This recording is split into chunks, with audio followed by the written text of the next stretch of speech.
Thinking through all the different jobs I had through my career, and each year, like when I first started, things changed as I get older naturally. And when I go back to all of the different things I've done, because I started in production, was in propagation, was in the container side, was in shipping, was in planting in the field, and then by accident I got into sales. But going way back to the early years when I was in high school and going to college and work in summers, the one thing that I really loved to do was do all the watering on weekends, especially when we weren't working Saturday and Sunday. I would do it, and it was so peaceful, and I had the run of the place, but there wasn't anybody asking me a lot of questions or interfering with what I was doing or anything like that. And I really enjoyed that. And I got to walk through the plants and look at all the plants and see what's going on. And that was one of my best jobs. My hardest customer, there was two of them that really surprised me. Walmart's Nursery has a commercial division, and I could sell to their garden center without too much issue, but I could never crack the commercial line. And finally I just walked in one day and asked if I could talk to the buyer. And I'm sitting there looking around and I saw something that triggered a thought. And I said, "So when did you get back from Vietnam?" So we started talking, and we're both Vietnam vets. And I broke the ice. He started buying from me. And they've been really good customers ever since. In my career here at Home Nursery, I have several fond memories. Chuck took 4 of us on a trip to California and Arizona some years back. Just out of the clear blue, he says, "What are you guys doing on this week? Because I want you to go on this trip with me."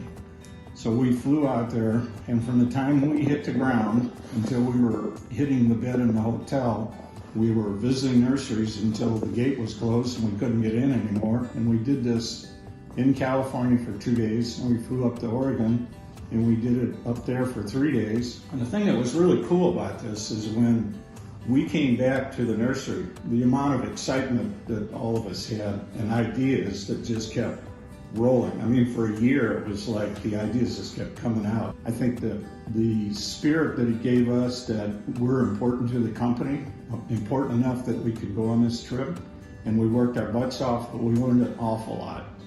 That was probably the best thing that I remember.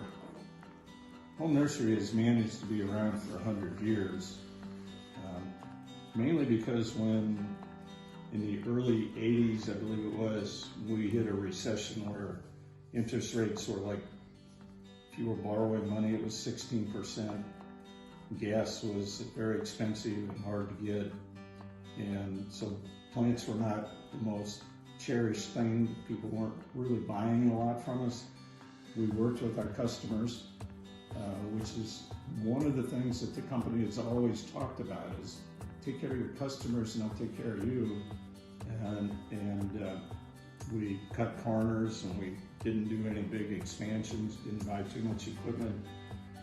And I overheard Chuck and Ernie talking one time in the office. I came in early to pick up something that was in my mailbox, and I don't think they realized I was in there, but they were talking about how much longer they were going to need to hold their paychecks and not cash them, because they wanted to make sure they would meet the company payroll, the next payroll. Well, they wanted to make sure the business made it, but they were concerned about their employees to make sure that they made it, because it was a tough time for everybody. And we made it through it, started coming back, and the company's still here again today.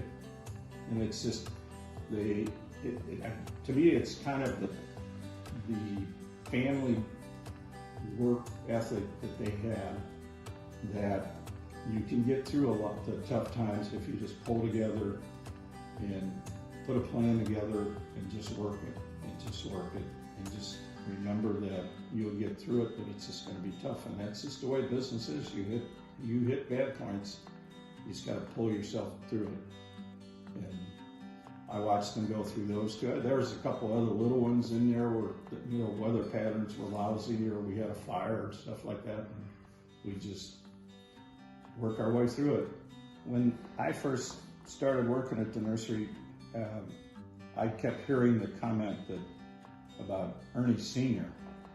And it took me a little bit to try to find out who Ernie Sr. was in the hierarchy of the company, and then I found out that he was the owner and the founder of this company.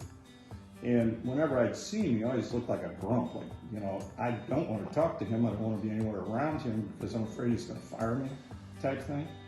One day, my brother Rick and I were working together, and we were up by the office, and Ernie Sr. came in, parked, got out of his car, looked at us, and my brother goes, "Uh-oh, we're in trouble."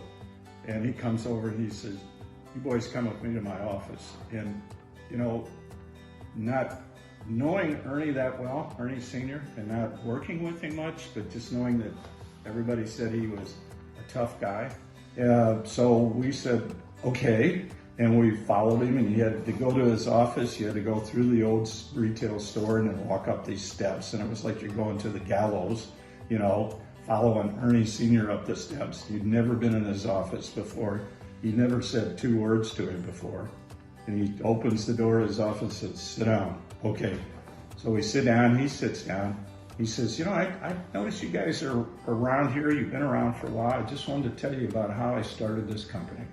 And the two of us are kind of sitting there still waiting for that "you're fired" comment, but it never came. And he says, "Well, I'm glad you guys took the time to listen to my story. Now get back to work." He was proud of what he did, and he should have been, because he built a little empire from nothing. And when you look at back in those days where he started, everything you did was basically by hand. I mean, it was all physical work. The man was kind of like a little genius, but and a heck of a gambler. But look at what he built. And he's passed it on to his sons, and now 3rd generation daughter is taking it. So it's really an amazing story.